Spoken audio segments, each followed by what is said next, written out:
Assalamualaikum warahmatullahi wabarakatuh. Di sini kami yang terdiri dari Nurma Rohimin Fadila 186517, Diah Ramadita Islami 186527, Mauren Helvia Devi 186536, Fani Paramaatmaja 186563, dan Dias Rizky Apriliando 186502122. Kami akan mempresentasikan tentang analisis risiko dan kontrol internal pada tata kelola IT. Tata kelola teknologi informasi. Tata kelola teknologi informasi adalah suatu struktur hubungan dan proses yang mengarahkan serta mengendalikan organisasi untuk mencapai tujuannya. Tata kelola IT membantu memastikan organisasi memiliki keselarasan antara teknologi informasi dan tujuan dari perusahaan tersebut. Tata kelola pada perusahaan yang efektif dan efisien berfokus pada keahlian individu dan kelompok serta pengalaman pada bidang tertentu, di mana mereka dapat paling efektif. Kerangka kerja tata kelola TI. Dalam penerapan TKTI, perusahaan dapat menggunakan kerangka kerja atau framework yang dapat mempermudah dalam melakukan pengelolaan TI pada perusahaan. Kerangka kerja tata kelola teknologi informasi memiliki peranan serta fungsi pada masing-masing tujuan organisasi. Pada dasarnya, peranan dan fungsi utama dari tata kelola teknologi informasi meliputi dua hal pokok, yaitu pengaturan dan pengelolaan. Tata kelola TI dan tata kelola perusahaan. Tata kelola perusahaan berfungsi mengarahkan dan mengendalikan entitas-entitas pada suatu perusahaan. Berdasarkan pada penjelasan yang telah diuraikan, bahwa TKTI merupakan tanggung jawab dari Dewan Direksi dan Manajemen Eksekutif. Oleh sebab itu, tata kelola teknologi informasi harus menjadi bagian yang tidak terpisahkan dari tata kelola perusahaan. Tata kelola IT dan manajemen risiko. Pada dasarnya, area tata kelola dapat dibagi menjadi 3 bagian, yaitu yang pertama, enterprise governance.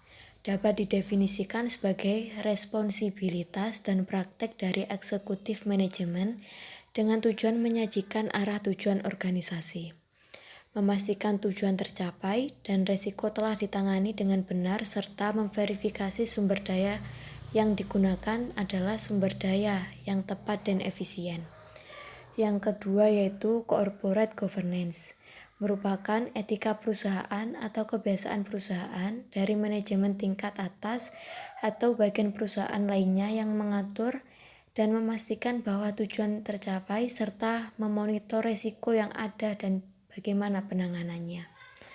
Yang ketiga yaitu IT governance, merupakan kesadaran dari direksi dan eksekutif manajemen dalam memastikan bahwa penggunaan IT selaras dengan tujuan organisasi serta strategi dalam mencapai tujuan organisasi tersebut. Manajemen risiko. Manajemen risiko merupakan proses mengidentifikasi kerentanan dan ancaman dari kerangka kerja organisasi sebagai struktur prosedur dalam meminimalisir dampak dari penggunaan sumber daya IT. Manajemen risiko harus menjadi proses yang berkesinambungan yang dimulai dengan menilai tingkat paparan organisasi dan mengidentifikasi risiko insiden utama. Setelah risiko tersebut dapat diidentifikasi, risiko harus meminimalkan dengan menggunakan prosedur kontrol dan akhirnya risiko residual harus disesuaikan dengan tingkat yang dapat diterima.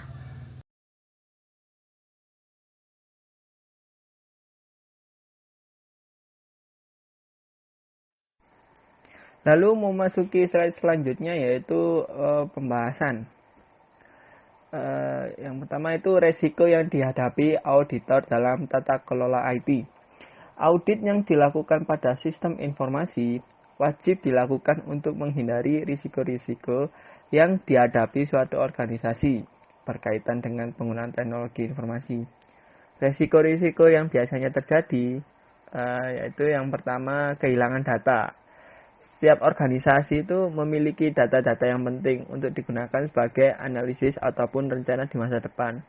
kehilangan data akan sangat merugikan bagi organisasi. Data merupakan aset terpenting dalam teknologi informasi. Ya, data itu dapat rusak ataupun hilang di dalam penggunaan sistem informasi. Misalkan kena virus ataupun ya hacker. Lalu resiko selanjutnya yaitu kesalahan pengambilan keputusan. Pengambilan keputusan berasal dari analisis data-data yang tersedia. Ya, kalau semisal data dan informasi yang didapat tidak akurat, tidak tepat, tidak lengkap, atau tidak relevan, maka akan berpengaruh dalam pengambilan keputusan. Lalu resiko selanjutnya yaitu penyalahgunaan komputer. Penyalahgunaan komputer ini dapat dilakukan oleh hacker, cracker, atau anggota organisasi itu sendiri. Hacker dan cracker biasanya akan menyerang sistem informasi dengan merusak aset, penyalahgunaan akses, dan pencurian data. Perbedaannya itu cracker memanfaatkan penyerangan tersebut untuk mendapat keuntungan sebanyak mungkin yang bisa didapat. Ya, dua hal itu sangat merugikan organisasi. Lalu resiko selanjutnya adalah nilai investasi. Investasi dalam teknologi informasi membutuhkan dana yang besar. Di Indonesia ini masih belum banyak organisasi yang menggunakan analisis kebutuhan dan biaya. Pada akhirnya membuat organisasi mengalami kerugian karena tidak mengerti seberapa perlu teknologi informasi tersebut digunakan. Lalu resiko selanjutnya adalah aspek privasi. Aspek privasi yang dimaksud ini data-data yang bersifat penting dari perorangan maupun organisasi. Keamanan data harus diperhatikan untuk menghindari kehilangan data yang nantinya akan berimbas terhadap kepercayaan dan keberlangsungan suatu organisasi. Lalu resiko selanjutnya adalah kesalahan pengoperasian komputer. Pengolahan data biasanya dilakukan dengan bantuan komputer. Pengolahan data itu dapat berupa perhitungan-perhitungan yang rumit. Dengan bantuan komputer, maka akan mempercepat pengolahan data. Ya, apabila terjadi kesalahan pengoperasian komputer, maka hasil yang didapat itu tidak akurat dan akan berpengaruh pada pengambilan keputusan. Lalu resiko yang terakhir adalah evolusi teknologi. Teknologi informasi yang digunakan harusnya itu yang terbaru dan memiliki tingkat keberhasilan yang tinggi. Mengikuti perkembangan zaman adalah suatu hal yang perlu dilakukan. Namun sebagus apapun suatu sistem, jika tidak didukung dengan sumber daya manusia yang berkualitas, tidak akan mendapatkan hasil yang maksimal. Lalu keterampilan yang harus dimiliki seorang auditor. Auditor sistem informasi haruslah berpengalaman dan memiliki keterampilan tertentu agar sistem informasi dapat berfungsi lebih baik serta organisasi akan terhindar dari kerugian. Beberapa keterampilan yang harus dimiliki auditor adalah sebagai berikut. Auditing.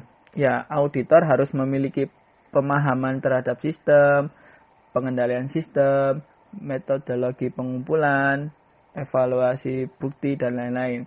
Pemahaman mengenai aturan-aturan teknologi informasi, kebijakan organisasi, dan lain-lain. Lalu selanjutnya adalah manajemen teknologi informasi. Nah, auditor memahami metodologi pengembangan dan implementasi teknologi informasi. Selain itu, auditor wajib mengerti manajemen proyek, standar, dan penganggaran. Auditor harus memiliki sertifikasi yang menunjukkan bahwa dirinya dapat memahami dan bisa melakukan manajemen teknologi informasi. Lalu teknik komputer. Auditor ini harus memiliki kemampuan dalam menggunakan komputer dan sistem di dalamnya. Memiliki kemampuan menulis laporan dan teknis presentasi yang baik agar informasi dapat disampaikan dengan baik. Ya, memiliki keterampilan dasar perkantoran ya seperti Word, processing, spreadsheet, grafik, dan lain-lain. Lalu keterampilan selanjutnya adalah perilaku organisasi. Auditor dapat melaksanakan tugasnya dengan baik dan dapat menangani isu-isu dan permasalahan yang bersifat humanitas. Auditor wajib memiliki keterampilan interpersonal yang baik, dapat berargumentasi secara persuasif, kemampuan yang sempurna dalam mengobservasi detail, dan mampu menerapkan metodologi audit yang dengan sangat baik. Ya, itu keterampilan yang harus dimiliki seorang.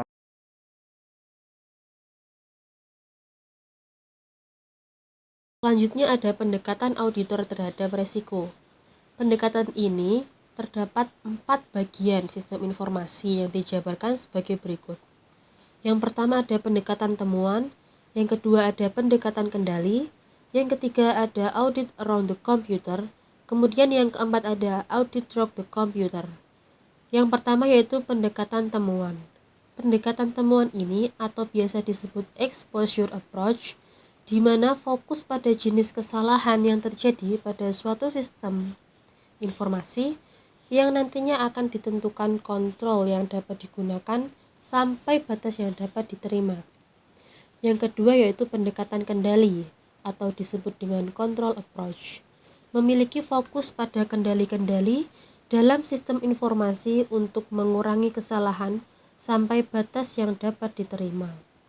Kemudian ada audit around the computer. Pendekatan ini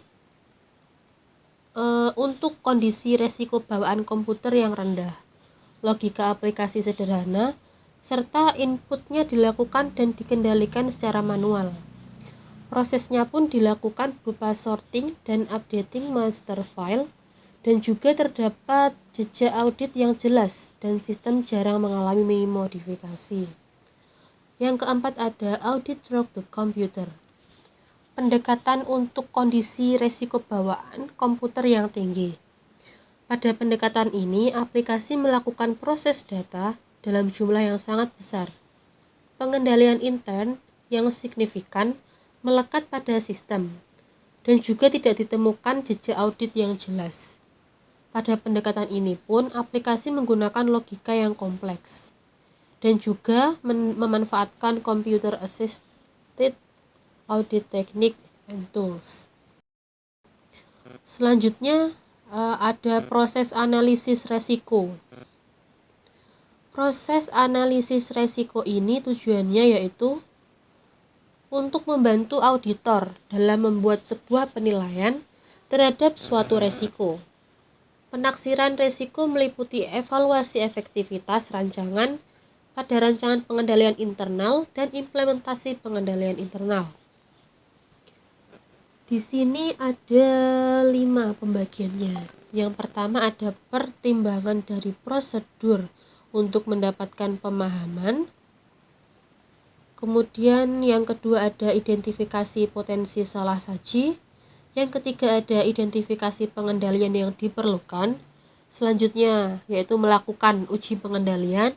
Yang terakhir yaitu kita mengevaluasi bukti dan membuat penaksiran. Yang pertama yaitu pertimbangan dari prosedur untuk mendapatkan pemahaman.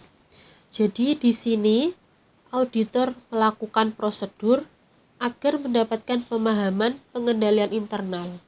Kemudian mendokumentasikan pemahaman tersebut dalam bentuk laporan. Yang kedua ada identifikasi potensi salah saji.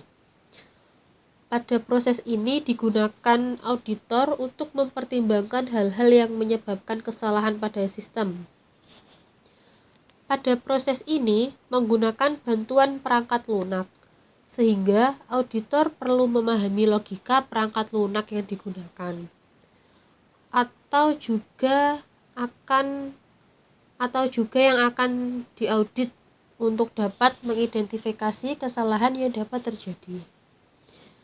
Selanjutnya ada identifikasi pengendalian yang diperlukan. Pada proses ini, auditor mengidentifikasi pengendalian yang diperlukan.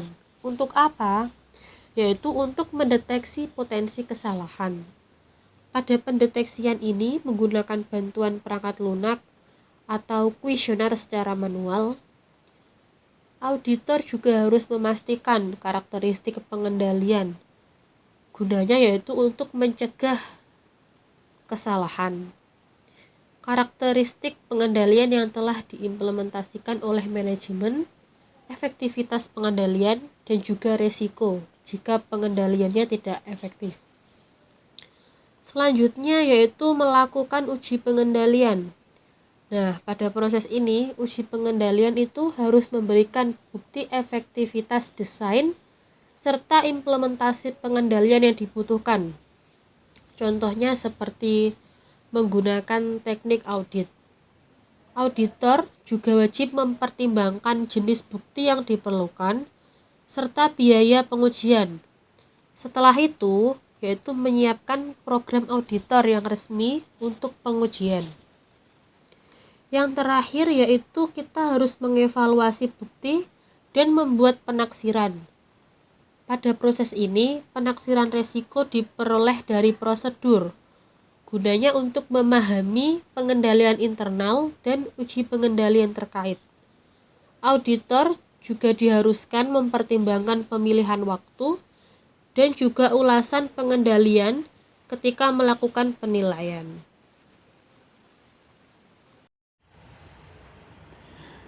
Penaksiran risiko tata kelola IT. Penaksiran risiko tata kelola IT meliputi prosedur pengendalian umum dan prosedur pengendalian aplikasi. Yang pertama, strategi pelaksanaan uji pengendalian berdasarkan pengendalian pengguna seperti membandingkan output yang dihasilkan dengan dokumen sumber. Kedua, pengendalian aplikasi. Auditor harus mampu melakukan metodologi audit dan membuktikan bahwa aplikasi dapat berfungsi secara konsisten dari waktu ke waktu. Yang ketiga, auditor mampu melakukan pengujian detail dan menggunakan rencana penaksiran risiko. Selain itu, auditor dapat menyimpulkan efektivitas pengendalian aplikasi setelah melakukan penelitian tersebut. Yang kedua, yaitu teknik audit dengan komputer. Teknik audit dengan komputer ini merupakan cara yang paling efektif untuk menguji pengendalian aplikasi, karena komputer dapat melakukan simulasi, pengujian data, pengujian yang terintegrasi, dan pengawasan secara online real time. Yang ketiga, penaksiran pengendalian teknologi informasi. Penaksiran dapat dihasilkan dengan mempertimbangkan pengetahuan dari prosedur untuk mendapatkan pemahaman, identifikasi potensi kesalahan yang mungkin terjadi, identifikasi pengendalian untuk mencegah kesalahan, melakukan uji pengendalian, dan evaluasi bukti dan menaksir resiko pengendalian.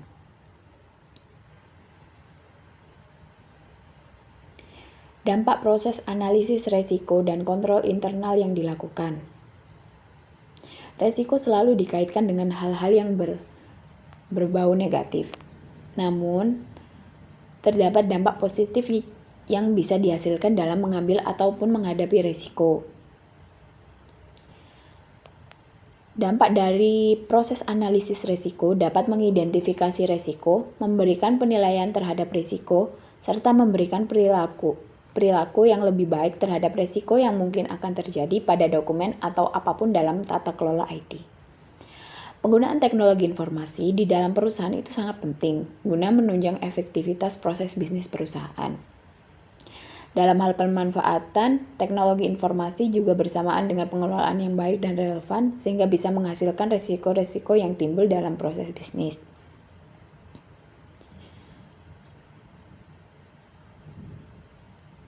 Penggunaan teknologi informasi bisa meningkatkan pengendalian internal dengan menambahkan prosedur pengendalian baru yang bisa dilakukan komputer, dan juga bisa mengganti pengendalian yang biasa dilakukan secara manual yang rentan sekali akan kesalahan-kesalahan manusia. Jadi dapat disimpulkan bahwa dengan menggunakan teknologi informasi akan berdampak lebih efektif dan efisien kontrol internal, melakukan pengendalian internal atau meningkatkan pengendalian internal.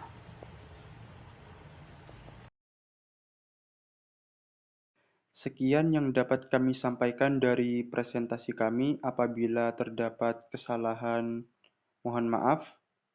Sekian, wassalamualaikum warahmatullahi wabarakatuh.